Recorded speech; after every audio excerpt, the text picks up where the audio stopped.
취업은 해커스 대기업 해커스 공기업 해커스 시정을 크게 버렸어 가자. 네, 채용 과정 보시면 서류 전형, 이외에 AI 역량 검사, 온라인 역검인데 사실 이 온라인 역검에 대해서 조금 어려워하시는 분들이 굉장히 많으세요. 그러니까 적부 기준인데 여기에서 떨어지시는 분들이 간혹 있습니다. 어떤 부분 때문에 떨어질까? 인성이 문제일까라고 생각하시는 분들이 많은데 온라인 역검에서는 사실 뭐 공간지각, 뭐 추리 이런 좀 전두엽의 기능을 잘 보는 게임 전형보다 더 중요한 게 바로 인성 검사 전형인데요. 보통 뭐 많게는 160문항, 적게는 뭐 80문항, 이 많은 문항들에 대해서 솔직하게 본인이 어떤 성향인지 체크를 하고 거기에서 도출되는 성향을 바탕으로 면접 질문에까지 기출이 되는데 문제는 여기에서 너무 좀 이렇게 착한 척을 하신다거나 인재상에 너무 맞추려고 하다 보면 일관성이 확 떨어져요. 예를 들면 나는 리더십이 있는 사람이야. 리더십이 있는 사람들에게 보여지는 공통적인 특성들이 있거든요. 자기 주장이 강하다거나 뭐 통솔력이 있다거나. 근데 리더이기는 한데 나는 자기 주장이 강하다고 하면 뭔가 안 좋은 이미지가 생길 것 같아서 자기 주장이 뭐 강하지 않다 이런 식으로 한다거나 아니면 나는 고집이 좀 센 유형인데 약간 보통 뚝심 있고 끝까지 하려고 하는 사람들이 또 고집이 있거든요.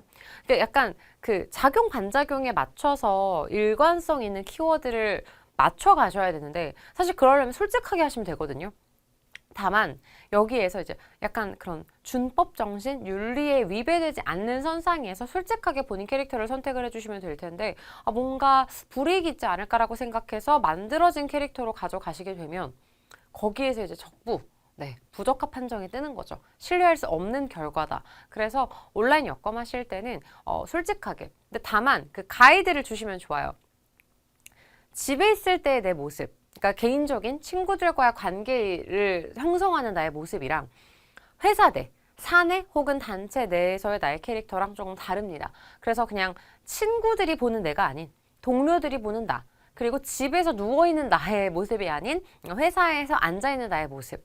회사를 다녀보신 경험이 없으시다면 뭐 동아리나 학교 수업도 마찬가지입니다. 왜냐면 혼자 있으면 나태해지겠지만 같이 있을 때 그리고 사람들과 어떤 조직, 소속된 조직 내에서는 나태해질 리가 없거든요. 그래서 공사 구분 중에서 공적인 캐릭터로 만들어주시면 좋을 것 같습니다. 그렇게 되면 보통 다 통과하세요. 왜냐하면 당연히 조직 내에 있어서의 내 모습은 당연히 윤리적이어야 할 것이고 성실해야 할 것이고 규칙을 지켜야 할 것이고 다른 사람들을 배려하는 게 일반적인 거잖아요. 그렇죠? 그래서 그 선상 안에서 선택을 해주시면 될 것 같고요. 다만 그래도 메인 캐릭터는 필요합니다.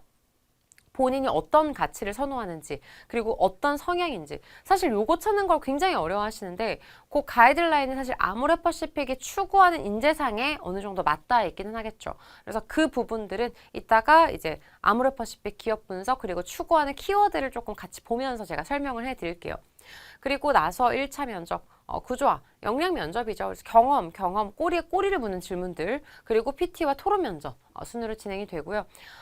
사실 예전에는 PT 주제가 굉장히 어려웠다라고 한다면 솔직히 말씀드리면 PT는 그냥 거의 솔루션이에요. 그러니까 이런 문제 상황을 어떻게 해결할 수 있을지, 우리가 새롭게 가지고 있는 이 타겟을 어떻게 우리가 확보할 수 있을지, 신시장을 어떻게 우리가 공략하고 선점할 수 있을지, 솔루션에 대한 내용이기 때문에 자소서 작성하실 때, 기업 분석하실 때 아모레퍼시픽이 어떤 기업인지 그리고 현재 어떤 상황인지만 조금 알고 거기에 맞춰서 우리가 어떻게 위기를 타개할 수 있을지 이런 부분만 미리 생각해 두시고 그걸 어느 정도 정리만 조금 해 두시잖아요. 그럼 다 그 안에서 나옵니다. 그래서 PT나 토론에 대해서 너무 어렵게 생각하지 마시고요. 그리고 토론 같은 경우는 스터디를 한번 조성해서 운영을 해보시는 것도 되게 좋아요. 완전 다르거든요. 그러니까 계속 말을 해버릇하는 거랑 그냥 혼자서 이렇게 해야지라고 하는 거랑은 다르기 때문에 다른 분들과 좀 스터디를 구성을 해보시는 것도 추천드리고 싶습니다. 이후 4주 인턴 실습하고 나서 이제 컬처핏 면접, 2차 면접이 있는데요. 인턴 실습 당시의 평가나 본인의 어떤 소감이나 감회나 어떤 업무를 했는지에 대한 내용을 바탕으로 이제 진행이 되기 때문에 사실 1차에서 조금 많이 떨굴 수는 있지만 2차에서는 많이 떨구진 않을 겁니다. 한마디로 1차 면접 붙고 나서는 인턴 실습에 대해서 너무 압박감을 가지시기보다는 웬만큼 내가 조직 생활 적응 잘 하고 이 안에서 지각을 하거나 이런 것만 없이 좀 성실한 모습 보이고 어떻게 좀 배우려는 모습을 잘 보이시면 2차 면접은 그냥 편안하게 통과를 할 것이다 라고 생각하시면 가장 좋겠죠. 자소서를 평가하는 척도를 보도록 하겠습니다. 솔직하게 말씀드리면 서류 전형에서 자소서의 비중은 높진 않습니다. 정말 솔직하게. 많이 보는 기업이 30%, 적게 보는 기업은 10%. 근데 이 10%의 기준은 적부예요. 그래서 표절 오타 오기제, 특히 챗GPT 같은 거 사용하실 때 그대로 활용을 하시는 분들이 있는데 이런 것들 문제가 될 수 있습니다. 왜냐면 다른 지원자랑 좀 겹칠 수 있거든요.